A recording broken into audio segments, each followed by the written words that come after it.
Boruto episode 140 review. Alright guys, this episode is definitely a very good one and it actually kind of trolled a lot of us, but first I do want to give a huge shout out to my sponsors for today's video, and it's going to be Last Cloudia. Now if you guys don't know what Last Cloudia is, it's a JRPG for iOS and Android, so you can pretty much play it on your phone whenever. Last Cloudia features classically pixelated characters moving about in a 3D environment with flashy moves to match. One thing that I absolutely love about Last Cloudia is the fact that all the characters or units in this case have the potential to be your strongest character or unit. All of the units that you're going to get are going to be extremely flexible and also extremely customizable, so you could pretty much boost their stats to be the strongest character in your whole arsenal. The way you upgrade your units is by equipping them with gear, or in this case equipping them with arcs, and the good news is that once you finish the beginner's welcome campaign, they pretty much give you 3,000 crystals. That's enough for 10 pulls on the gacha, so that allows you to pull a lot more arcs and also upgrade your characters. And also with those pulls you could also possibly pull more units or characters to pretty much upgrade and fight with. One of the things that drew me to Last Cloudy is the fact that it had a lot of cutscenes to pretty much keep the player involved and pretty much understand that there's a bigger story behind all of this fighting. It honestly almost feels like an anime, but needless to say, this game is super fun and I highly recommend you guys actually try out this game. And of course there's going to be a link to the game in the description below, so if you guys do want to try it on iOS or Android, the link is going to be in the description below. But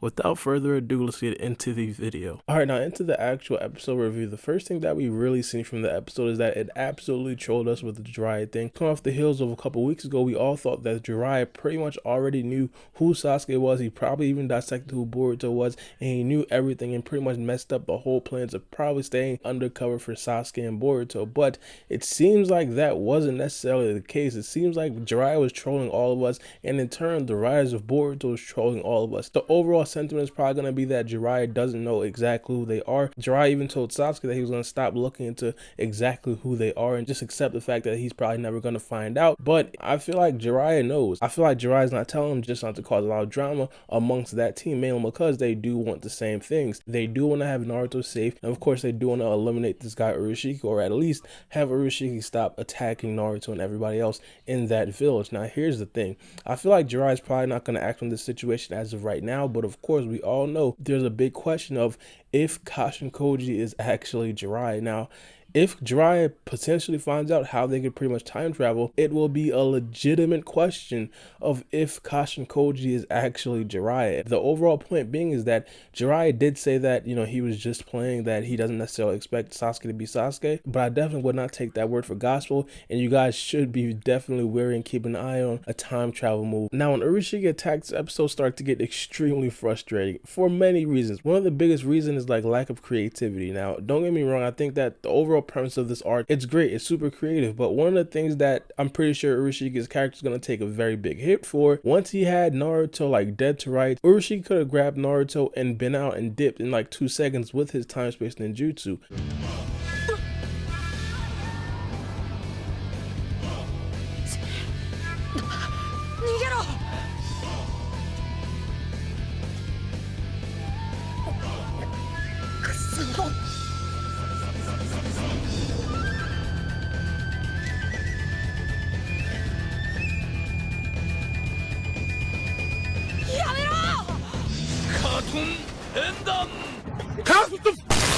This isn't a referendum, or this isn't like a reflection on the character of Urashiki Otsutsuki. He's an Otsutsuki member, for crying out loud. He understands what he needs to do. This is definitely just a strike against the writer's creativity and them trying to give us a reason why Urashiki didn't really take Naruto in that exact same moment. There was a legitimate solid 4 seconds where Urashiki had actual chance to take Naruto and just dip right after that. Wait, I gotta pause right there because I just checked.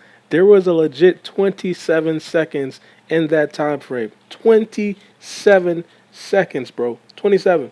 But that did not happen. I don't know why. It can't just be because Urashiki was being too confident, man, because Urashiki understood that his confidence pretty much got him into this situation already, and he did basically say that he was going to stop playing around. So this right here pretty much just yells to me like there was a lack of creativity on the writer's side. There could have been like Boruto and Naruto throwing some kunai. There could have been Naruto using shadow clones, and then Urashiki destroying like, I don't know, 100 or 200 shadow clones in a matter of 4 seconds, and then he finally gets to the actual Naruto. That right there would have been definitely acceptable, but the writers didn't necessarily do any of that. And it might not just be on the writers, it might be on the animators as well. The animators might have said like, hey, we don't necessarily want to animate 1,000 shadow clones to just destroy all of them in a matter of 4 seconds, but This arc right here is very important. I feel like a lot of this should have been absolutely perfected, especially since they got an extra week to work on the episode. But that might just be me. Let me know what you guys think about that in the comment section below. But afterwards, we did get a very important scene where Jiraiya and Sasuke were actually talking together, and I spoke about how Jiraiya said that he wasn't going to investigate who Sasuke was, but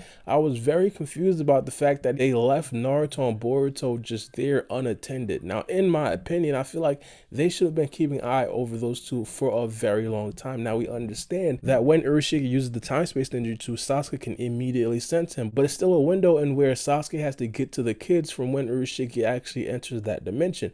And we see it from right here. If Urashiki didn't take his sweet old time, Naruto could have been gone before Jiraiya and Sasuke even got there. So that right there was a very, very complicated situation for me, and a little bit confusing, man, because they should have understood the urgency of the matter and they should have been there, period. Now, coming into this episode, one of the biggest things that we were looking forward to is seeing exactly what was on that note that Sakura read. Now, we already knew exactly what note it was. We understood that was going to be the note that Sada sent to Sasuke. We just didn't know if everything was going to be there, or potentially if the water scrubbed some of it off, or potentially that Sasuke probably got another note from somebody else and then Sakura read that note. But it seems like it was the note from Sada, and also the water did wipe some stuff off, and that right there made it very fortunate. All she really understood from it was the word Sasuke. And of course, it put Boruto in a very unfortunate position, man, because he had to explain to Sakura why Sasuke's name was on that piece of paper. Now, I feel like Boruto handled it very great. Naruto, of course, isn't going to call Boruto on his BS. Naruto's probably definitely not thinking in depth about the situation, and of course, that's fine and everything. But Sakura's a deep thinker. She understands when something's not right, and she understands when somebody's BSing her. And of course, Sakura looked at Boruto and tried to put him at ease, like, all right, I'm not going to look into it any further. But deep down in Sakura's mind, she understands that something isn't right. That other guy probably knows something about Sasuke in that particular moment. But around this time, everybody was just fixated about where Sasuke is,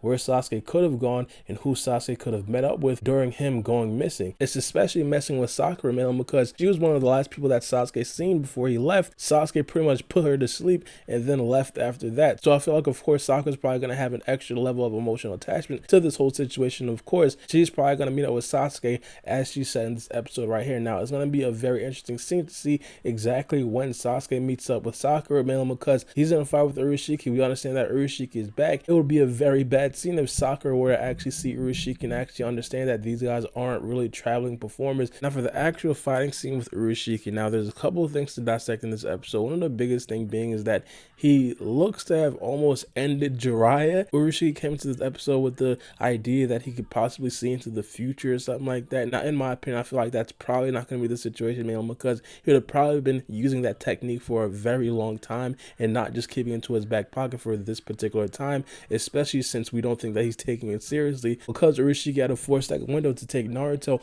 and dipped already, and he didn't do that. So right now would definitely not be the time for him to use this new technique where he can magically see into the future. But in this particular situation, it looks like he just impaled Jiraiya right into his back. Now, in this situation, it was on the right side of his body. Now, usually when cartoons or anything like that, or action movies want to symbolize that a character was stabbed into the heart, they would usually put the stab wound on the left side of his back or the left side of the body, even though the pre-medical student in me wants to scream that that's wrong, but that's usually how it works. Now, in this situation, as I said, he was not stabbed into the heart, which probably means that Jiraiya is not dead. Now, Jiraiya might be severely wounded, man, because he's not god level like a Naruto or a Sasuke. He can't just take hits like that. But still, Jiraiya is probably not going to be dead. One of the other things that I do want to know is if Jiraiya actually got his chakra stolen as well. Usually when people do get the chakra stolen from Urashiki, they show Urashiki pretty much wielding their chakra and pretty much putting it back into their pouch. But in this situation, it might be different. We have seen the rise of Boruto switch things up on the fly before in the past,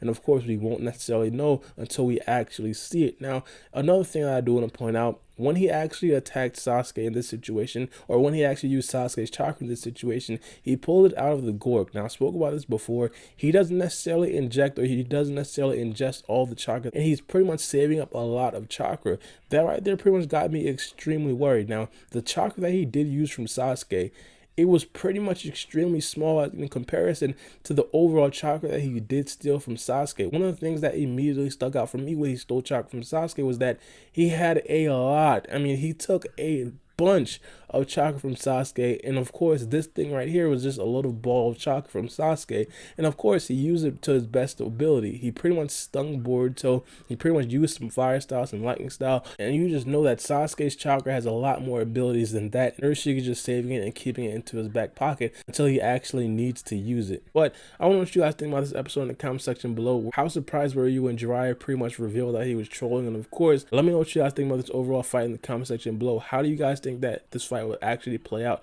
Do you guys think that Jiraiya is dead? And of course, let me know what you guys think about Sakura pretty much revealing the note to everybody else and pretty much going to eventually ask Sasuke about the note. But it's been your boy RlP. Make sure you guys check out Last Cloudy. The link is going to be in the description below.